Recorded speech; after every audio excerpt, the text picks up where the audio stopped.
오늘은 3일 열정 같은 이 비슷한 이 모습을 3일의 패션을 보여주는 것 같은 그런 비슷한 인물인 느헤미야를 우리가 함께 살펴보려고 합니다. 느헤미야는 당시 제국의 한복판에 살고 있었습니다. 그 제국은 무언가의 요인들이 다양하겠지만 한 시대를 세상을 끌어당기는 힘이 지속되고 군사적이건 문화적이건 경제적이건 그 힘을 통해 세상을 패러디시키는 그런 것들을 제국, 엠파이어라고 부릅니다. 제국의 포로로 잡혀온 이민 3세가 느헤미야입니다. 1세도 아니고 2세도 아니고 3세입니다. 그는 페르시아 제국의 수도 수산궁에 살고 있었고 다행히 그는 성공했습니다. 왕 곁에서 바로 곁에서 술 맡은 관원장이 되었습니다. 오늘로 치면 대통령의 비서실장입니다. 성경에서 우리에게 살며시 틈새로 보여지는 모습은 느헤미야는 왕이 부르면 언제든지 독대가 가능한 자리에 있었습니다. 왕의 마음 속을 같이 나눌 수 있는 막역한 사이였습니다.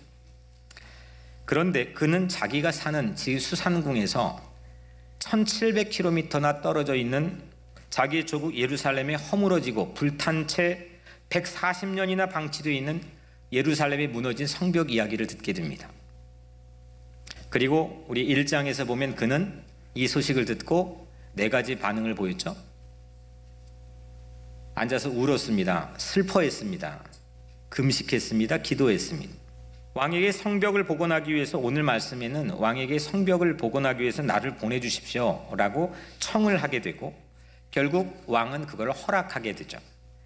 그 허가를 받고 예루살렘에 도착하는 이 직후의 장면까지 우리가 함께 이 말씀 본문을 같이 읽었습니다. 그런데 오늘 마지막 절에 보면 예루살렘에 도착한 직후에 향후 이 성벽을 재건하는데 아주 유명한 방해꾼 삼총사 중에 2명인 산발랏과 도비야, 이 2사람이 이 느헤미야 자신의 예루살렘의 출현을 다음과 같이 평가합니다. 오늘 마지막 10절인데 호론 사람 산발랏과 종이었던 암몬 사람 도비야가 이스라엘 자손을 흥왕하게 하려는 사람이 왔다함을 듣고 심히 근심하더라. 방해꾼에게 느헤미야가 어떻게 비춰졌냐면 민족을 흥왕하게 하려는 사람, 이스라엘 자손을 흥왕하게 하려는 사람으로 비춰졌던 거죠. 흥왕 이거는 우리가 자주 사용하는 한국말은 아니지만 영어 성경을 보면 프로모트입니다. 프로모터, 촉진자입니다. 일이 되게 하는 사람이죠. 우리 모두는 촉진자가 되어야 될 줄로 믿습니다. 일이 되게 하는 사람이 되어야죠. 어딜 가든지 일이 되게 하는 사람, 저 사람 있으면 일이 될 거야. 저 사람 있으면 안 되는 일도 희망이 생기는 거죠. 그런 사람이 여러분들이 각자의 삶의 자리에서 여러분들에 대한 평가로 이루어지게 되기를 주의 이름으로 축복합니다. 암담한 상황이고 길이 보이지 않는 상황이고 무엇가 희망인지조차 그 가치를 상실해버리는 사회일지라도 저 교회가 있으면 잘 될 거야. 그렇게 촉진자의 역할을 감당하는 교회, 그런 여러분들의 자녀들, 그런 여러분들의 삶이 되기를 축복합니다. 오늘은 느헤미야가 어떻게 촉진자가 되는지, 어떻게 그런 삶을 살게 됐는지 3가지로 우리가 함께 나눠보려고 합니다. 먼저 첫 번째로 거룩한 수심입니다. 이 거룩한 수심은 첫 번째로 선한 일을 촉진시켜주는 역할을 합니다. 선한 일, 창의적인 일, 이거는 그냥 발생되는 게 아닙니다. 우리는 그냥 앉아서 내가 앞으로 뭐 해야지?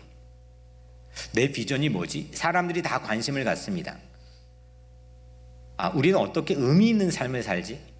근데 그 생각만 가지고는 다람쥐 쳇바퀴 돌듯이 살아가는 우리 일상에서 우리는 패배하는 상황에 직면하는 경우가 많을 수 있는 상황에 봉착하게 됩니다. 그 새로운 생각, 정확한 생각, 명확한 생각, 그런 생각들이 우리 앞에 보이기가 쉽지 않습니다. 오늘 느헤미야는 예루살렘의 형편을 들었죠. 거기 불타고 성벽이 무너져 있고 140년 동안이나 그렇게 방치되어 있고 누구 하나 거들떠보지 않았고 이런 형편을 듣게 되죠. 그리고 하나님께 기도했습니다. 오늘 1절에 아닥사스다 왕 제20년 니산월에, 아닥사스다 왕은 당시 페르시아 제국의 황제였고 제20년은 주전 444년 정도 됩니다. 니산월은 오늘 달력으로 치면은 4월 정도 됩니다. 근데 1장 1절, 한 장 넘어 지난 주일 설교했던 1장 1절을 보면 똑같은 문구로 아닥사스다 왕 제20년 기슬르월에 했습니다. 기슬르월은 12월 정도 됩니다. 그러니까 4개월이 지난 거죠. 처음 이 형편을 듣고 4개월이 지났습니다. 어떤 액션도 취하지 않았습니다. 4개월 동안 그냥 기도했습니다. 그런데 기도한 직후의 모습을 오늘 이 본문이 처음 보여주는데, 기도하면 좀 바뀌어져야 되잖아요. 근데 오늘 느헤미야가 우리에게 좀 당혹스러움을 안겨줍니다. 왜냐하면 기도했는데 안색이 심상치가 않습니다. 1절 오늘 2절에 보면, 이전에는 내가 왕 앞에서 수심이 없었더니 왕이 내게 이르시되 네가 병이 없거늘 어찌하여 얼굴에 수심이 있느냐, 이는 필연 내 마음에 근심이 있음이로다. 기도하면 있던 수심도 사라져야 되는 거 아닙니까? 수심 없이 사는 사람들은 없지만 우리는 수심에서 벗어나고 또 해방되기 위해서 하나님께 기도합니다. 하나님께 의지하죠. 근데 기도했는데 수심이 사라지지 않았습니다. 왕 앞에서 수심에 티나면 자칫 직장을 잃을 수도 있습니다. 그런데 티가 납니다. 근데 장차 이 느헤미야의 수심은 오늘 본문에서 중요한 요긴한 역할을 합니다. 왜냐하면 선한 일을 촉진시키는 그런 기능을 하기 때문입니다. 만약에 이 수심의 모티브가 없다면 이야기가 되지가 않습니다. 사건이 전개가 되지 않습니다. 그가 왕께 수심의 이유를 이렇게 밝히죠. 3절에 왜 얼굴에 수심이 있었느냐, 내 조상들의 묘실이 있는 성읍이 이제까지 황폐하고 성문이 불탔사오니 내가 어찌 얼굴에 수심이 없사오리까. 지금 조국의 형편이 이런데 내가 얼굴이 어떻게 밝을 수 있겠습니까? 라고 왕에게 이야기합니다. 그의 수심의 이유는 조국의 성읍이 불타고 회파되고 화재로 전소된 채 방치되어 있었기 때문입니다. 근데 문제는, 우리에게 도전되는 이슈는 이런 형편을 들었다고 해서 아무나 수심이 생기는 건 아닙니다. 모두 다 우리는 뉴스페이퍼를 신문을 펼쳐놓고 소식도 듣고 뉴스를 통해 소식도 듣고 여러 가지 경로를 통해서 세상의 모든 소식을 접합니다. 그런데 이런 형편들을 들었다고 해서 누구나 그런 수심이 생기지는 않습니다. 그는 제국의 화려한 궁에서 살고 있었습니다. 그 제국의 화려한 궁에서 살았는데 조국의 형편없는 소식을 듣고 무너진 성벽을 들었을 뿐만 아니라 보게 됩니다. 묘사를 합니다. 느헤미야가 선한 일을 시작하게 된 것은 그 마음에는 특이한 망원경이 있었기 때문입니다. 망원경은 멀리 있는 걸 잡아 끌어다가 바로 눈앞에 있는 것처럼 보여주는 기능을 하는 것이 망원경입니다. 1700km 떨어져 있었습니다. 주변이 모두 다, 이게 느헤미야는 자기 주변이 모두 다 화려한 궁궐이었습니다. 140년 동안 그 1700km 떨어져 있는 곳에 누구도 손 하나 갖다 가지 않았습니다. 못 봤습니다. 그런데 느헤미야는 봤습니다. 이게 특이한, 이 유니크한 느헤미야의 부분입니다. 느헤미야 가슴 안에는 특별한 망원경이 있었습니다. 그는 그래서 기도했고 그 기도에서 거룩한 수심이 깊어졌습니다. 그래서 새 일의 촉진자로 변화하게 되는 중요한 모멘텀을 우리에게 보여주는 거죠.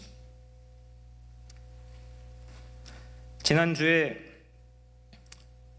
제 개인적으로는 특별한 일이 있었습니다. 간혹 우리 중앙장의사에서 무연고자 장례가 있으면, 맡아줄 사람이 없는 장례가 있으면 저에게 가끔 전화가 옵니다. 그러면 가서 그 장례를 치르고, 가족이 없는 상태에서 그냥 혼자 장례를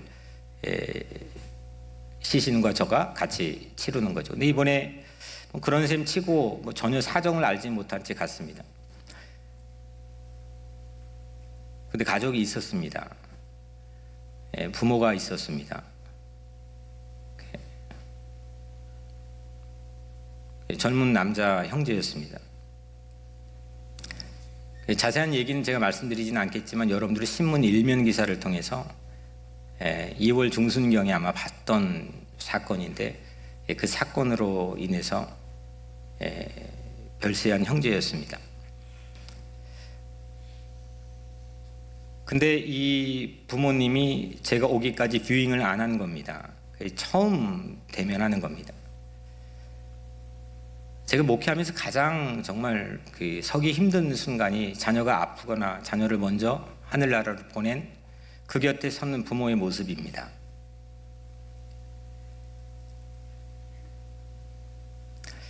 이 어머니가 한 걸음 가다 쓰러지고 한 걸음 가다 쓰러지고,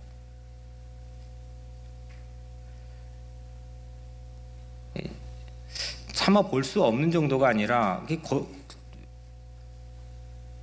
참 같이 서 있기가 쉽지가 않았습니다. 저는 며칠을 그날의 충격에 쉽게 헤어나오기가 어려웠습니다.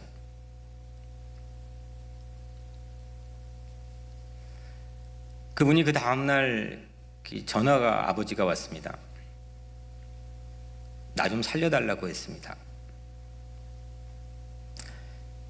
그 말이 귓속에 계속 맴돌아 그분에게 매일 전화를 드렸습니다. 전 전화를 하면서 제 마음속에 그날 그 순간을 지나면서 하나님께서 배우게 하신 한 가지는 거룩한 수심입니다. 누군가의 형편에 선다는 건 쉬운 일이 아닙니다. 임마누엘이라는 예수 그리스도의 사건은 하나님이 우리 형편을 알고 내 삶의 형편의 자리에 서주신 사건 아닙니까? 급기한 예수 그리스도가 형편에 서는 것 정도가 아니라 나를 대신해서 십자가의 자리로 올라가 버리는 게 우리 신앙의 근거입니다. 이게 이론적으로, 말로, 형식적으로 우리가 그동안 표현했던 다양한 방법을 통해서는 알겠는데, 과연 우리가 어느 정도나 오늘 느헤미야처럼 누군가의 형편을 통해서 우리 거룩한 수심을 우리의 마음속에 유지할 수 있느냐. 이것이 101년 전 3.1운동의 재현의 가능성을 결정적으로 우리에게 안겨줄 수 있는 중요한 질문이라고 생각합니다. 왜냐하면 하나님의 세계는 하나님의 애통하심, 하나님의 수심, 하나님의 근심이 없다면 우리는 신앙에 오늘 새로운 희망을 가지고 움직여 나갈 어떤 근거도 가질 수가 없기 때문입니다. 우리의 뿌리는 하나님의 수심, 하나님의 근심, 하나님의 애통하심입니다.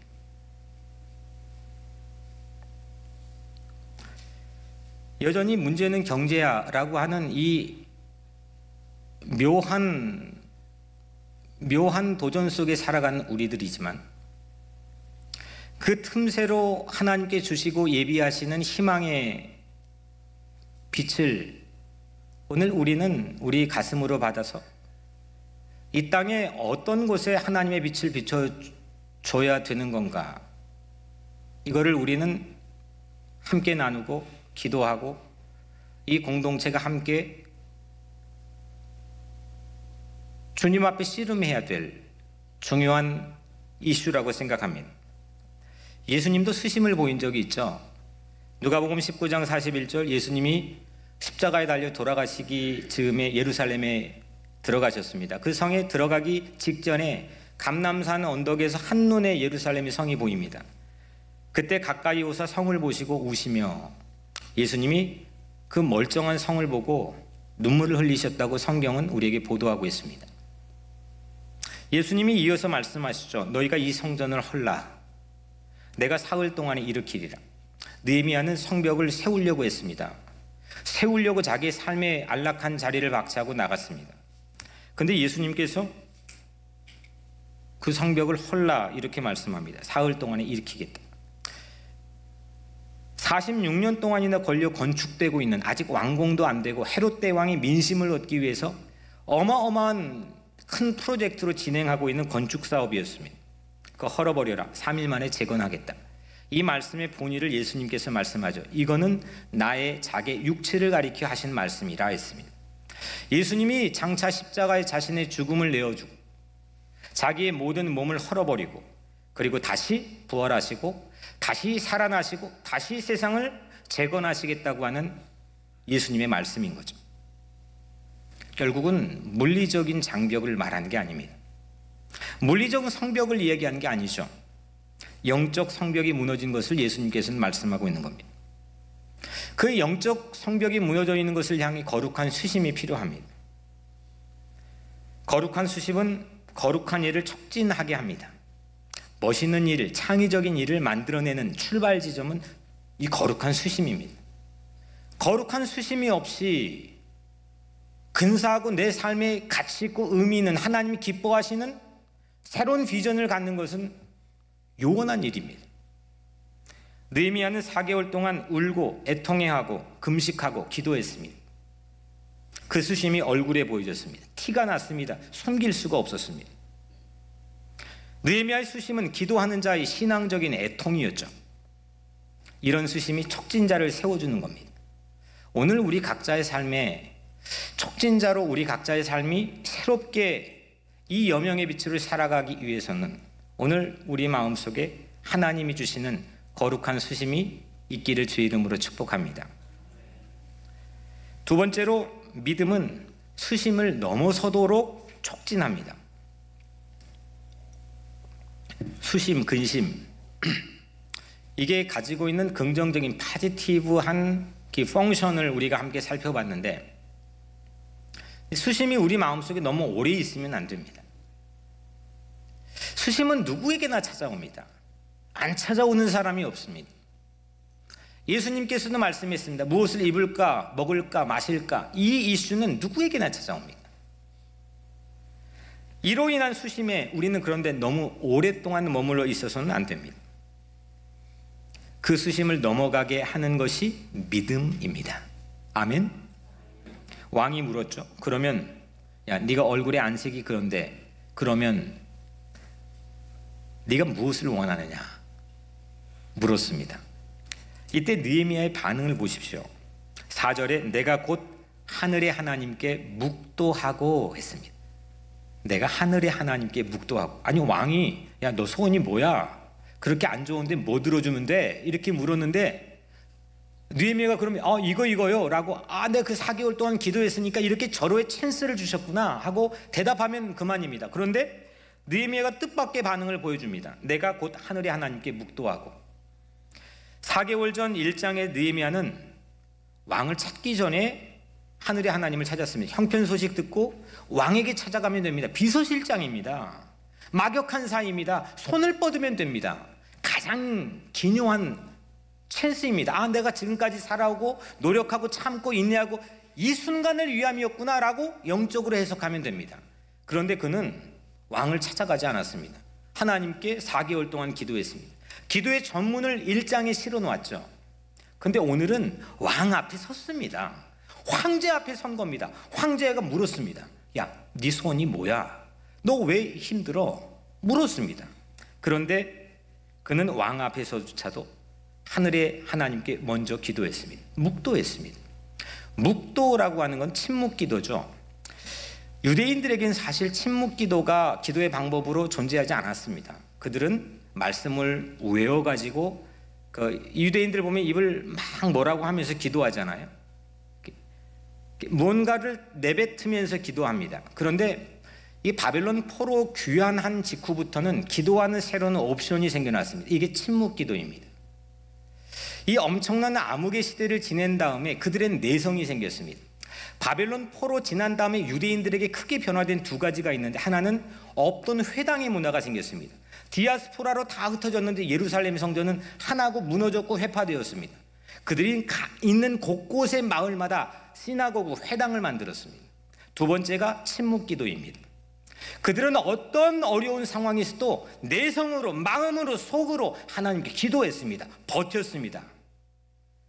이 두 가지의 새로운 문화를 갖게 되었습니다. 그런데 오늘 왕 앞에서 느헤미야가 그 침묵의 기도를 하고 있습니다. 묵도를 합니다. 하나님을 향한 믿음을 지키기 위한 내면적인 힘입니다. 느헤미야에게 하나님은 페르시아, 지금 눈앞에 있는 페르시아 제국의 황제보다도 실제로 높았습니다. 우리는 말로 하나님을 믿기 때문에 하나님이 세상의 만군해 주시고 모든 것 통치자이시고 주권을 가지고 계신 분입니다. 다 말합니다. 근데 한번 물어보겠습니다. 실제로 내가 세상의 모든 것보다 하나님이 높다는 걸 여러분들의 삶에서 구체적인 증거로 뭘 보여줄 수 있습니까?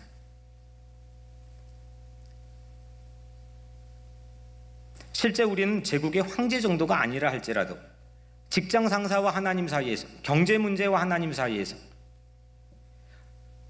무엇이 높은지 언뜻 분간이 안 되는 모습처럼 보여질 때가 사실은 너무 많습니다. 실제적으로 내 삶 안에서 정말 세상의 모든 것보다 하나님 높습니다. 내가 세상에 가장 강력하고 가장 위중하고 가장 소중한 그런 것 앞에 섰을지라도 하나님이 높습니다. 우리에게 수심의 감정이 마비되어 있지는 않습니까? 내 안에 이 수심이라고 하는, 거룩한 수심이라는 이모션이 마비되어 있지는 않습니다. 저는 목사로 살아나가는데 20년 동안 했던 일 똑같이 하면서 매너리즘에 빠져 있지는 않았습니까? 여러분들은 어떻습니까? 각자의 직장이건 교회 안의 직분이건 가정의 사명이건 여러분들의 자녀를 향하건 세상을 향하건 교회를 향하건 그 거룩한 수심이, 그 감정의 채널이 작동되고 있습니까? 거룩한 수심의 채널이 작동되면 창의적이고 멋지고 거룩한 일이 시작될 줄로 믿습니다. 믿음의 기도를 드리면서 수심이라고 하는 긴 다리, 근심이라고 하는 긴 다리를, 그 믿음을 작동시키면서 우리 모두가 함께 건너가기를 축복합니다. 칠흑 같은 어둠을 뚫고 찾아온 화살쪽 같은 여명, 그 여명이 우리 모두에게 새날을 매일같이 맞이하게 하는 것처럼 우리가 믿음으로 여명을 맞이할 뿐만 아니라 우리 모두가 여명이 됩시다. 하나님의 선하신 손이 도우셨습니다. 하나님이 도우신 겁니다. 그분의 영광만을 바라보며 촉진자의 사명을 감당할 수 있는 여명 같은 사람들, 저는 그 사람들이 뉴욕 우리 교회 성도들이라고 하는 희망을 걸고 목회합니다. 성벽 재건은, 이렇게 시작된 성벽 공사는 52일 만에 완공되었고 그날은 도적같이 찾아왔습니다. 일상을 깨트리는 도적같이 찾아오는 특별함이라는 것은 바로 이런 과정을 통해서 이루어졌습니다.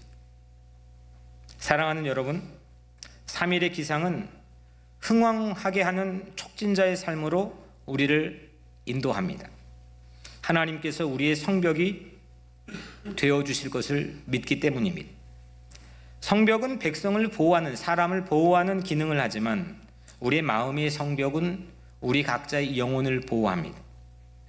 3일의 기상은 거룩한 수심이 창의적인 믿음으로 이어지고 그 믿음의 기도가 새로운 영광의 자리로 우리를 인도할 줄로 믿습니다. 어떤 자리에 서고 싶으십니까? 여러분들의 인생의 마지막 종착역에는 어떤 영광의 자리에 서기를 원하십니까? 나의 이기적인 모습으로 마치 나만 그냥 천국 가면 된다는 심정 가지고 열정을 다해서 보여지는 이 교회의 모습이라고 한다면 하나님을 알지 못하는 사람들이 그 교회의 모습을 보고 무슨 감동을 얻을 수 있겠습니까? 하나님께서는 우리 모두에게 사명을 주실 뿐만 아니라 하나님께서는 무너진 우리의 성벽이 친히 되어 주신 줄로 믿습니다. 이제 우리가 세상에 무너진 성벽에 새로운 기초가 되고 우리의 모든 열정과 믿음을 다해서 우리가 세상에 귀한 희망이 되기를 주의 이름으로 축복합니다. 촉진자가 되는 삶, 내 자녀가 부모가 곁에서 촉진자가 되어주는 부모, 이 교회가 세워져 나가는데 촉진자가 되어주는 직분자, 그런 성도, 이 세상이 아무리 무너졌다 할지라도 촉진자가 되어주는 그런 교회, 그런 신명난 삶과 희망을 여러분들 모두에게 오늘 이 시간 허락돼 주시기를 주님의 이름으로 간절히 축원합니다.